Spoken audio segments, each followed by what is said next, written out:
and welcome to the At Peace Parents podcast. I'm Casey, and I'm here to empower you in your decision making as a parent of a demand avoidant child. My goal is to share insights that will generate aha moments and support your connection with your child. I'm a mom of two amazing little boys, one of whom is PDA, and I've worked with hundreds of parents just like you to teach them how to lead their child out of burnout and find the clarity, peace, and sense of community they need.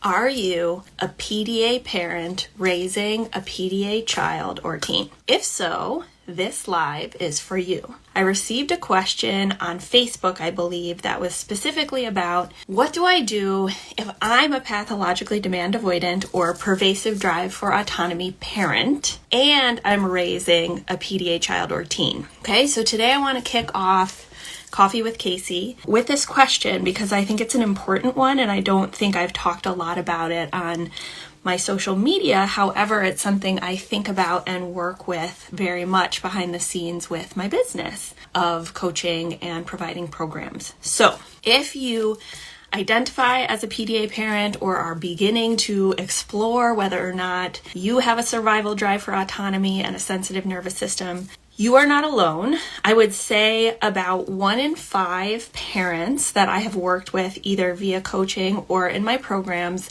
is PDA identifying. And sometimes that happens through the process of going through the program and learning about their child's brain and nervous system or through coaching.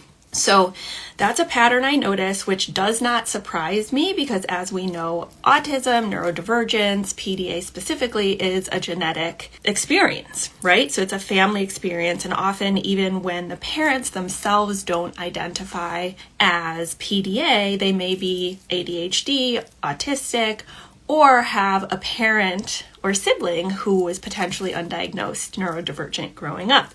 So I really do think of this as a family experience. However, at the same time, I think that parents who are PDA have a unique experience with raising and caregiving for their PDA children and teens, and I'll explain why. So 2 of the key features of PDA children and teens are going to be directly activating to the nervous system of a PDA parent. So for example, as we know, PDA children and teens, their survival brain, amygdala, limbic system, perceives threat and sets off a nervous system response whenever there's not a perception of autonomy and equality.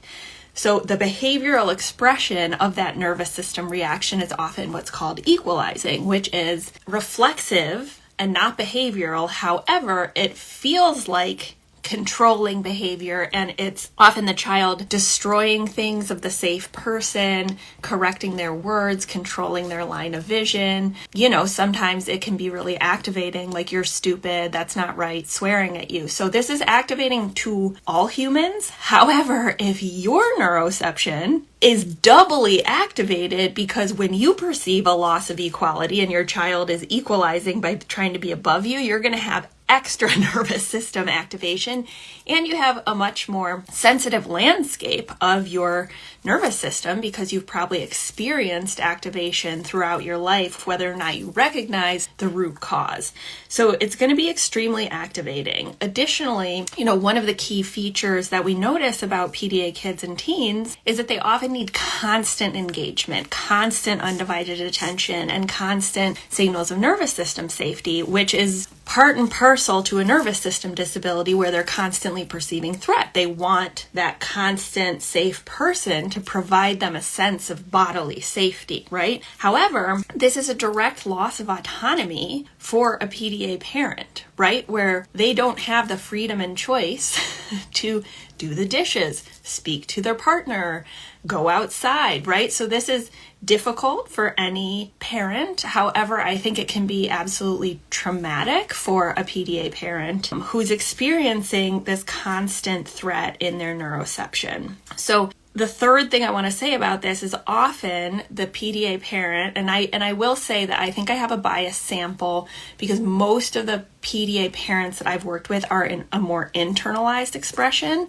I'm not sure why that is. Potentially it's like a good fit with my temperament, or they see components of my experience with panic disorder, people pleasing, and perfectionism in their own experience, because those are themes that play out for them as well. But there's often an element of childhood or relationship trauma that is also compounded, because often a PDA parent has been raised in a more traditional setting where their needs were not accommodated, and so often it's even more difficult to make that mindset shift because they are triggered, right? Like they didn't have the accommodations that they're providing. However, on the flip side of things, what I have observed and I believe is that PDA parents are uniquely creative in finding accommodations and solutions.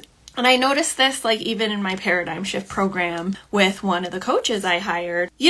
It's just brilliant, the solutions and ideas she comes up with, because she has the similar, type of alchemy, brilliant brain that a lot of these kids do. And so that's just an example, but also the empathy and connection that you can have on the other side of moving through some of that like really intense activation and potentially PTSD from your childhood. Okay, but I want to speak specifically to the question that I received on Facebook in terms of like small needle moving things you can do if you are a PDA parent. So I want to talk about in the moment and then thinking more holistically.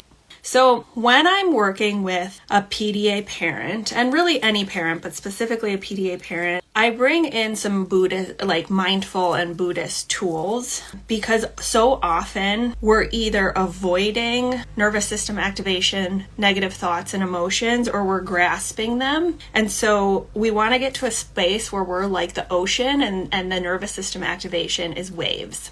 So how do we operationalize this? Like, in the moment of activation, if you are a parent and your nervous system is going off, I encourage you to experiment with 1 to 3 seconds of a pause. And that's small, like before there's any reaction, pause, and then notice what part of your body you are feeling the activation in. Okay, so this might look like you feel itchy all over your body. It might look like you have like pain in your chest. You might feel tingling up your spine. You might feel tunnel vision and you're starting to disassociate. So what we're doing right now is just observing in our bodies in that 1 to 3 second pause. And the practice will be to extend what I call the sacred pause, right? Of like, sometimes it's just 1 second that we're working on before we react.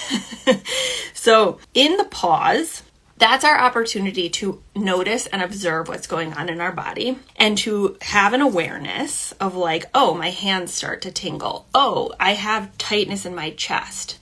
Oh, I have a dagger in my heart. Okay. And then we observe that and bring self-compassion to it, right? Because I think for a lot of PDA parents, it's been something that's been made wrong about them.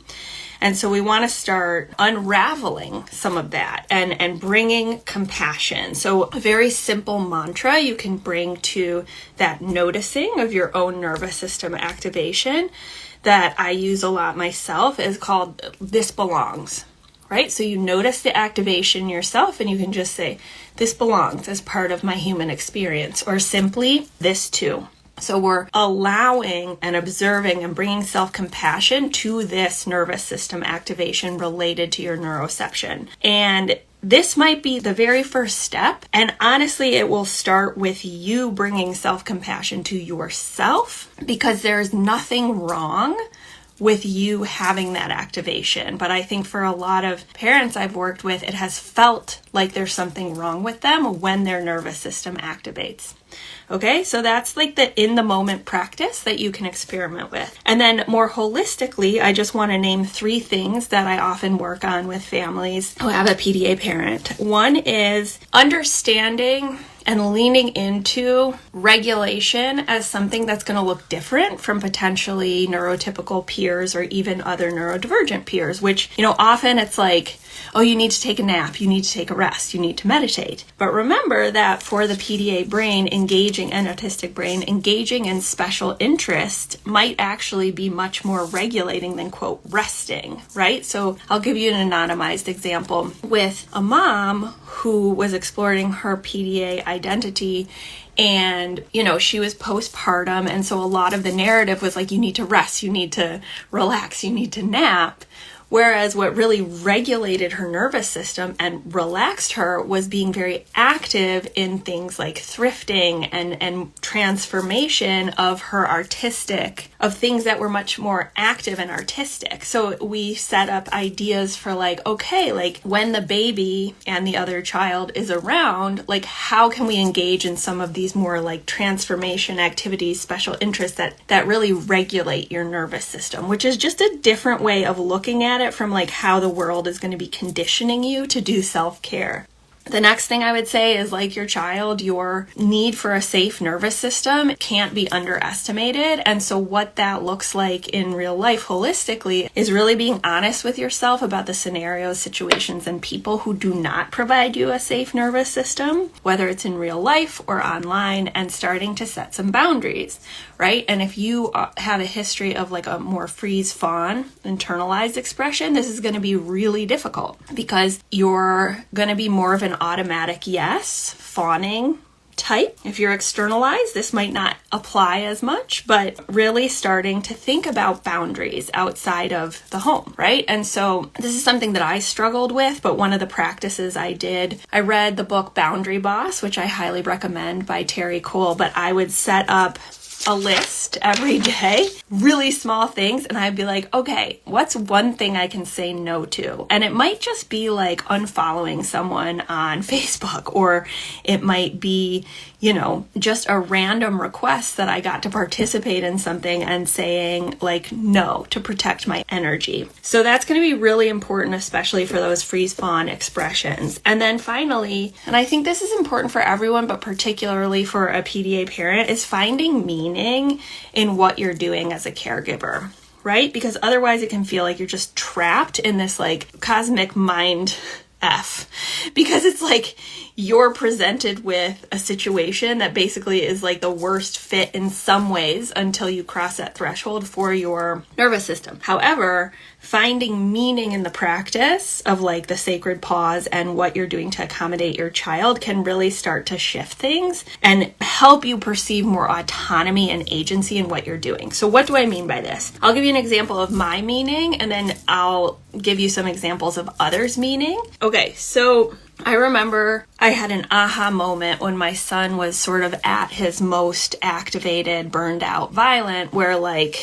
much of my days were spent trying to keep my toddler safe and me physically in between my children. And I felt so much reactivity and anger and resentment towards my son. And when I was kicked, screamed at, hit, had things thrown at me, I had these surges of my own reactivity and, was sort of a surge of my own violence inside of me. And I had this moment because in my past life, I did a doctorate degree in social science, and my dissertation was on basically nonviolence in the face of really extreme violence in a civil war in Colombia, South America. So I'd studied all these peace builders and gone into conflict zones and was really learning about nonviolence in the response to perceived violence. And I remember thinking to myself, oh my God, Casey, you have a PhD in this and you consider yourself nonviolent, and yet you can't control yourself in the face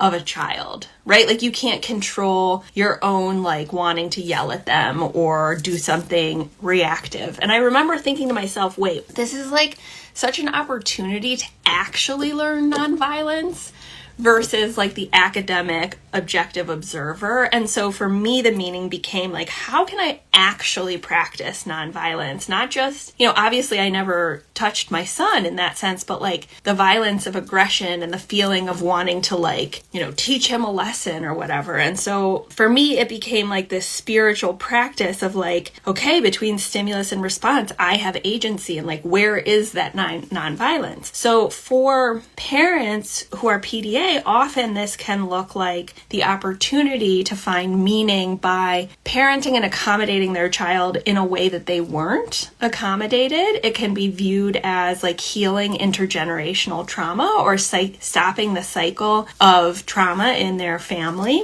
It can also take on a meaning beyond just the home of like social justice, of like, I'm teaching my child how to manage their disability and how to, create a more equal collaborative home, which is like the seed that we plant to ripple out into society. So those are just some examples of meaning that we can find in a more holistic way. So I hope that's helpful to that parent or any other parent who is either identifies as PDA or exploring their PDA identity, which is very common. I've learned as I've worked with so many parents. Thanks everyone for being here with me at the AtpeaceParents podcast. This is your source for all things related to understanding, supporting, accommodating, and advocating for your PDA child. To go deeper on any of these topics, check out my course offerings and masterclasses at the website www.atpeaceparents.com. To completely transform the way you think about and relate to your child and to bring peace and stability to your home, join us for the next cohort of the Paradigm Shift program.